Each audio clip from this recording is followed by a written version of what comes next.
Now at 6 and streaming on crossroadstoday.com, deputies from 2 area counties team up to make an arrest. A graveyard in Goliad is named an historical cemetery. And a Matagorda County doctor delivers his 5,000th baby. Pretty amazing. Good afternoon, everyone. We're looking for cloudy skies tonight, but the rain begins tomorrow morning. And by Thursday afternoon, you can see it right about here. We're looking for scattered showers. Some thunderstorms could get severe. In fact, we are under a marginal chance of getting some severe weather. We'll be talking about that coming up in just a few minutes. And we hear from 4 Victoria West athletes about their plans to compete at the next level. That's coming up in sports. You're watching 25 News now at 6. Good evening and thank you for joining us. I'm Don Brubaker. Karina Garcia is off tonight. The first candidates have formally applied to run for mayor of Victoria. District 2 Council member Josephine Solis has filed to run for mayor of Victoria. The special election is set for February 3rd of next year. Mayor Jeff Bucknight is running for state representative in District 30. Longtime incumbent Jeannie Morrison is not seeking re-election. Carissa Winters has also applied to run for mayor of Victoria. She listed her occupation as community leader. All mayoral privileges and responsibilities are retained by Bucknight until a new mayor is voted in. An autopsy report is pending in the case of Amanda Stevenson.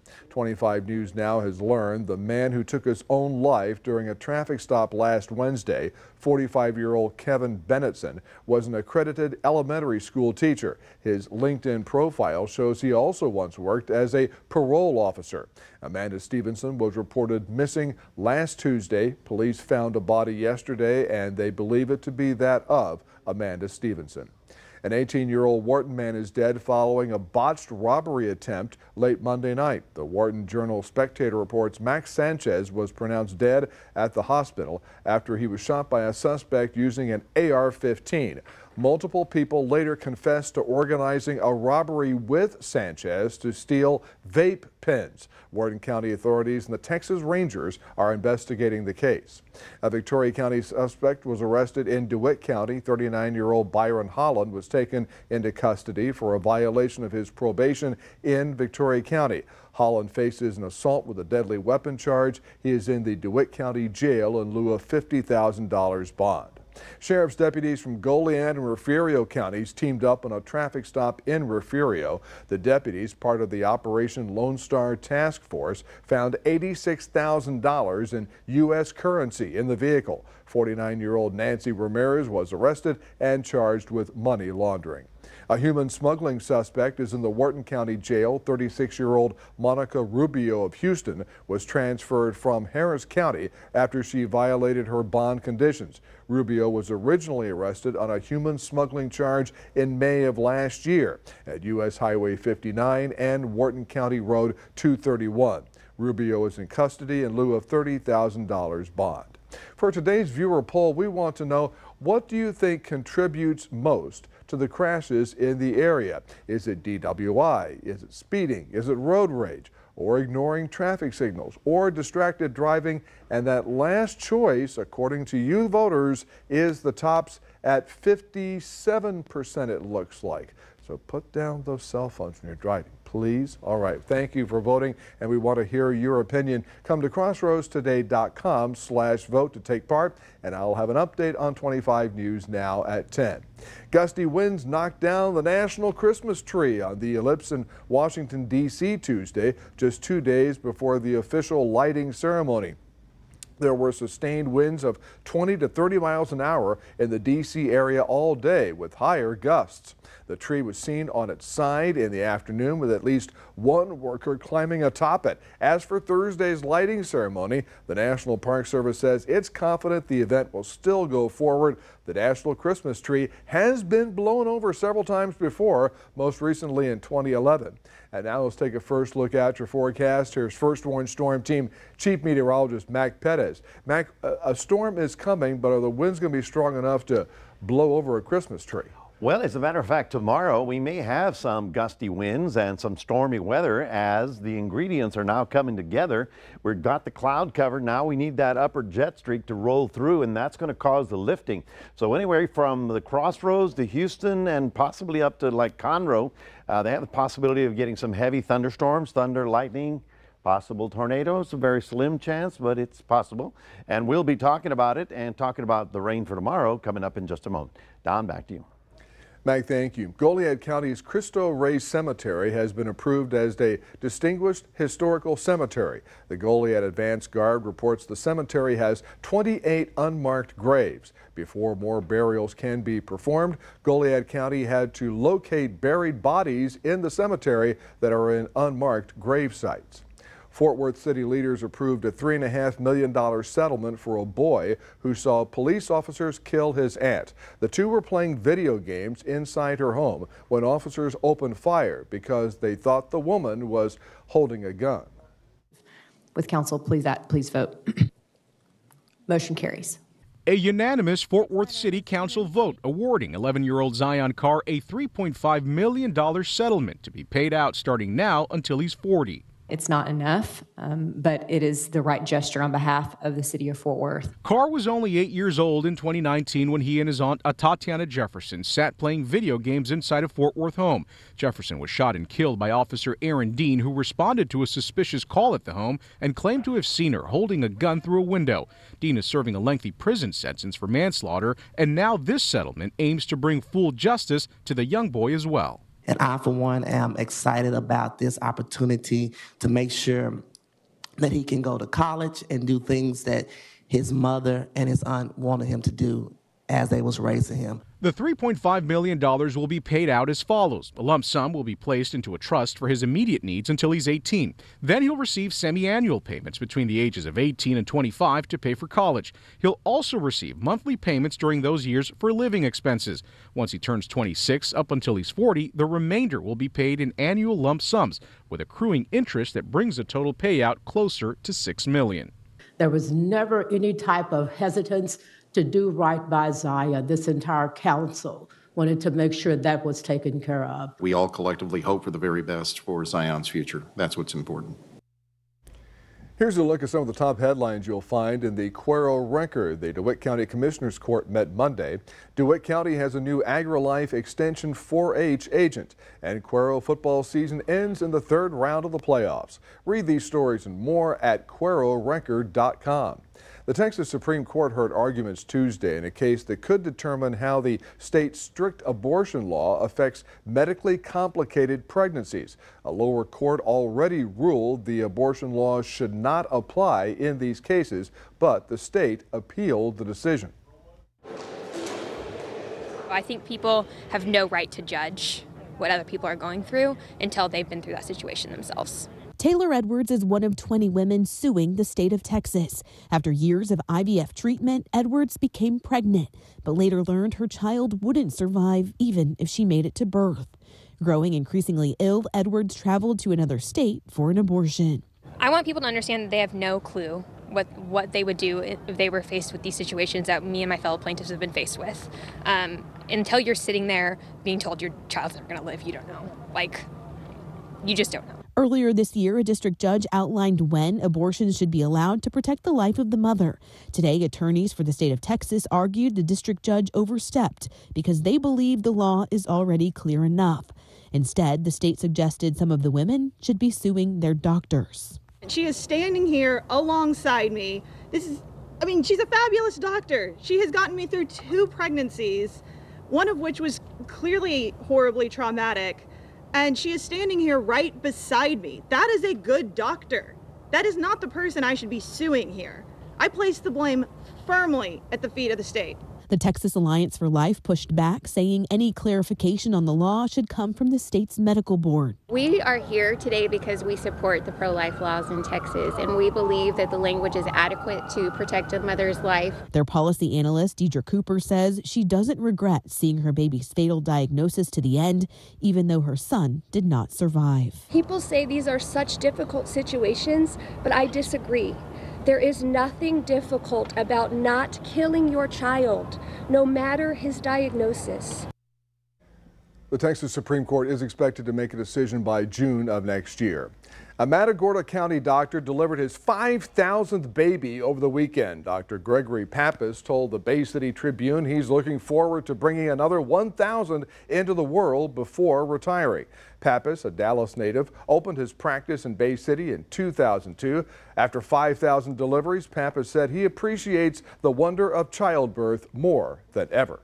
Remember to subscribe to our YouTube channel, Crossroads Today. Hit the like button and click the notification bell so you can see Crossroads Today on YouTube.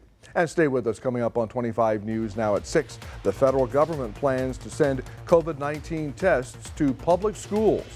Also ahead, AI can help you buy high-tech gifts this holiday season.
Schools will be able to get free antigen tests for COVID-19 starting next month. The Department of Health and Human Services is set to teach districts how to request them soon.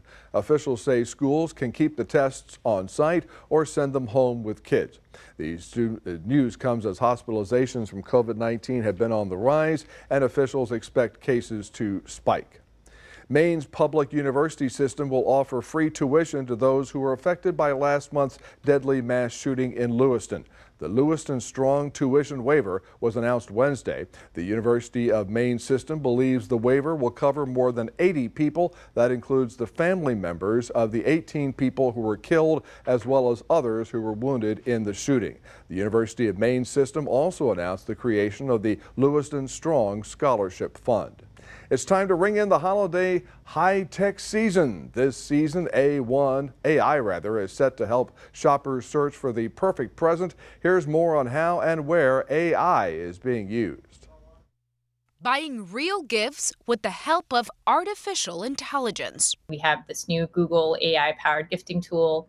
As Lillian Rincon with Google Shopping explains, when buyers engage with Google's generative AI, they can discover items with just a few words. I'm shopping for my 7-year-old daughter who's very picky, and she wants to be a scientist and inventor. And so I can actually query for exactly that. Thomas Germain from Gizmodo says the more these AI tools learn, the better it is for the shopper's experience. Right now, you kind of have to know what you're looking for. You need to know the name of the product or have a really accurate description. With these AI tools, the better that they get, the idea is ultimately they'll be able able to help do the thinking for you. But shoppers, beware. Experts say if you opt in, it gives powerful corporations a lot more power, the power to make a prediction, the power to understand what is going to be the most effective bid in a transaction, what price you're willing to pay.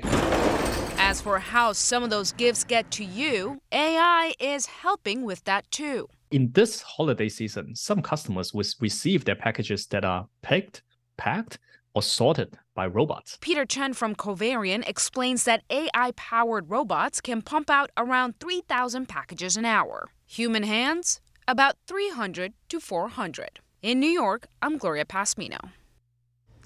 Here's some of the top headlines you can read in the Port Lavaca Wave. Calhoun County's community got to voice their opinions on the construction of a pier during a special workshop, and Calhoun High School Scene Stealers performed the Brothers Grimm Spectacular-thon on November 17th that left the audience wanting more. Plus, Magnolia Beach Volunteer Fire Department is expected to receive a new station. You can read these stories and more at theportlavacawave.com. Well, good afternoon, everybody. This is the concern that we have for tomorrow. The Severe Storms Center up in Oklahoma has put us in a marginal risk for severe weather tomorrow. And in the Houston area, they have, probably like a 5 or 10% chance of even a tornado up there. So we're going to watch for that big storm developing tomorrow, and we'll talk about it coming up in just a moment. Stay tuned.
Well, good afternoon, everybody. 65 degrees, not very cold out there. In fact, it's on the mild side of things. We did manage to get up to only 70 today, and tomorrow we may be even warmer than that in the rain. What's happening is a rather complicated pattern that's coming together right on top of us. Now, we've got the cloud cover today. Now we need the lifting mechanism, and what's happening is that we're getting a bit of a jet streak. Okay, what that means is that as you go up higher in the atmosphere, there's a faster wind blowing across. Well, if you can imagine, if there's a little thunderstorm here with a faster wind blowing across, it makes it grow tall, and the taller the storm gets, the more severe it'll get. So that's the thing that's going to sort of fall apart, fall together on top of us over the next 24 hours. So all of this is going to happen tomorrow. What time? It starts in the morning.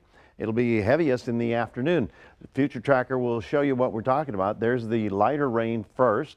Then right about here, that's the jet streak we're talking about. You see that low coming in and sort of enhancing that lift. And all those three things are going to combine to give us some sort of shower activity that could be heavy tomorrow. Could be up to an inch in some spots. So it's all going to be pretty fast as it rolls through the region. And then as we get to the weekend, we're going to settle down. I mean, it's not going to be like that all weekend long. In fact, by Friday, we should settle down. So let's look at it again. We start on Future Tracker here Wednesday. You see Thursday at 12 a.m. You can see how the rain begins, and then certainly by the morning hours, we got a good shot at getting some rain around the area. That's 9 a.m. on Thursday, and then we go to the afternoon hours, and you can see by 9 p.m. we've got still the shower activity around our region. Then as we get to Friday, you can see how it does begin to pull away, and as it pulls away, we'll lessen the rain chance, and certainly will lessen the possibility of any additional heavy weather, because by then the frontal system will have been past our area. Now here is Future Tracker how much rain. It looks like half an inch to maybe an inch. Now that's going to be a lot in one day, but that's what we're expecting, and the Storm Prediction Center is a bunch of pretty smart people up there, and so when they say this, we are on the marginal right here of severe weather, okay? In the yellow, you start worrying because that's probably a 5% that we may have a tornado in that area, and then up here, you're looking at about a 20 to 30%, and that'll be right over Harris County. So the Houston area is going to have to certainly watch out for tomorrow, especially in the afternoon hours. Tomorrow morning, we're looking for a 70 low in Port Lavaca, up to 75. Cloudy with shower activity pretty much all day long. 66 to 75 in the Cuero area. Cloudy and a little rainy, wet all day long. So the 70% chance is for all of Thursday. We have it as an alert day because all of you will be affected. And I don't know if you have planned to work outside, but you're going to be dodging that rain shower activity. Now, the front comes through early, probably overnight, on Friday. By Friday morning, we'll get a gusty northeast wind. It'll be breezy. The rain will lessen. It'll become just kind of light rain for Friday, Saturday, and then decreasing for Sunday. Temperatures not very cold, staying in the upper 60s. So we'll wait and see how this thing evolves tomorrow. We'll certainly be here watching it for you. That's your 7-day forecast. Reminding everybody we do have a QR code. Love for you to scan that. Put Crossroads Today on your phone. Here's Don. Mag, thank you. Sports Director Gino Perez is here. Gino, big day for sports at Victoria West today. Yeah, a lot of them signed to new schools and 3 are heading out of state. Meanwhile, 1 is staying in the Lone Star State. We'll see where they're continuing their college careers in sports.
At Crossroads, it was an eventful day for the Victoria West Lady Warriors earlier today. 4 athletes signed their letter of intent. 3 will be heading outside of the Lone Star State, and 1 will be about 7 hours northwest of here. And the gym was packed with friends, family, and classmates of the 4 student athletes that will be heading to college next fall to compete at the next level. Of the 4 signees, 2 are heading to college to play softball. 1 is going to be playing golf at the next level, while 1 will be competing in the pool. We start with one of the softball stars, that's Lily Chavez. She will be heading 7 hours to Odessa to be a catcher/outfielder for the UT Permian Basin Falcons. She has been playing softball since she was a toddler and knew she wanted to continue playing in college. She wants to be a biometrics major and said it was simple of why she decided to head to UTPB. Well, I visited the campus, and it's just like the coaching staff was awesome, met the girls, and it felt like home. I'm just excited to go, get out of Victoria. That's what I'm excited about. Playing some softball, yeah. Her teammate Grace Weiler will be heading to a little north as well, about 15.5 hours in total, to the Colorado School of Mines. There, she will be a catcher and utility player for the Ore Diggers. She was noticed at a camp the team held and then decided to make the trip to the mountains. Although she will be far from her immediate family, she will be around extended family that live there. She plans on putting her academics first and major in chemical engineering while showing off her talents to try to earn a spot on the team.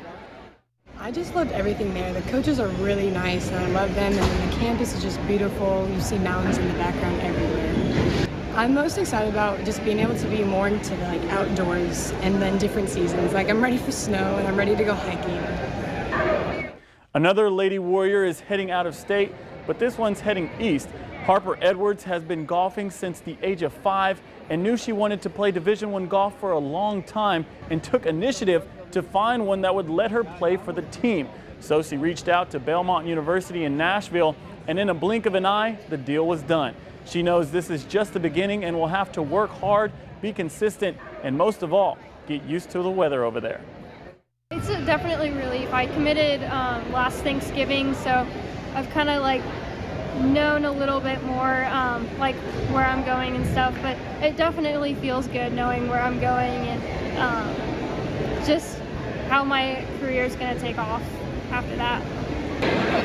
Last but not least, Victoria West swimmer Shelby Travis is going to be in the natural state, aka Arkansas. Travis is going to be spending most of her time on campus of Henderson State University and working on getting better in the 100 and 200 meter freestyle races. She committed quite some time ago since the team reached out to her and wanted her to be on the team. And although her mother is not happy about Shelby moving out of state, Shelby credits her mother for making her stick it out and begin with her putting her in the pool. Well, I sucked at every other sport, so this is the one I got good at, so gotta stick with it. The campus was really old and I like more historic, so it looked really nice and historic-y, and trees, there was trees. I was glad for the different seasons, yeah.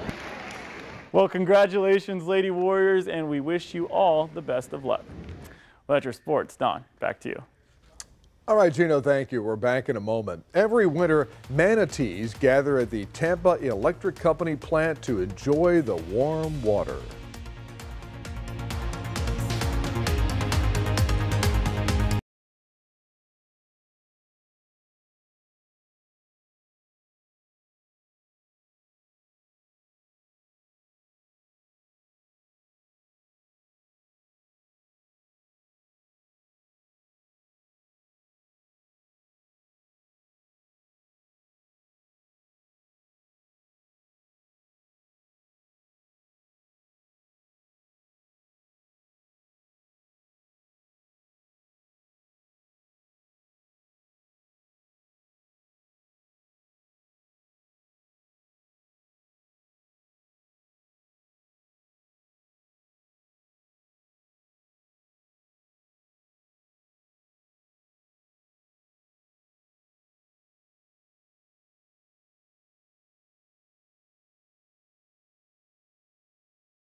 The temperatures drop in Florida. The manatees gather around the warm water pouring out of power plants. Today was the chilliest day since last January. That means the manatees made their way to the Tico power plant. Tampa Electric even built a viewing center so people can watch the gentle giants. Manatees were on the verge of extinction in the 1970s when they discovered the warm power plant water could help them survive cold water winters. Today, they are listed as a threatened species. By the way, that visitor center where you can see the manatees at the power is open now through tax day, April 15th. So if you're going to the Tampa area and you want to see all those manatees around, that's a great place. That'd be neat. Manatee jacuzzi here. Right. Yes, really. Nice. Yes. I'd hang out there too, you know, in the cold winter months. Maybe they'll sell manatee shirts. Of course. Or tea, manatee. Manatee shirts. Manatee, yeah. Man t-shirts. And woman t-shirts too. Yes. Anyway, folks, we're getting ready for the rain, which will begin, I believe, tomorrow morning. And then by afternoon, we could see some big thunderstorms rolling through the area. I know it's kind of all of a sudden thing, but it is going to develop on top of us. It isn't coming in from somewhere. So look for some stormy weather tomorrow afternoon. By midnight, however, the front should pass, and then on Friday things will settle down. We should stay in the upper 60s all the way through the weekend. Don? All right, thank you, Mac, and thanks for joining us. We will see you tonight for 25 News Now at 10. Have a good one, everybody.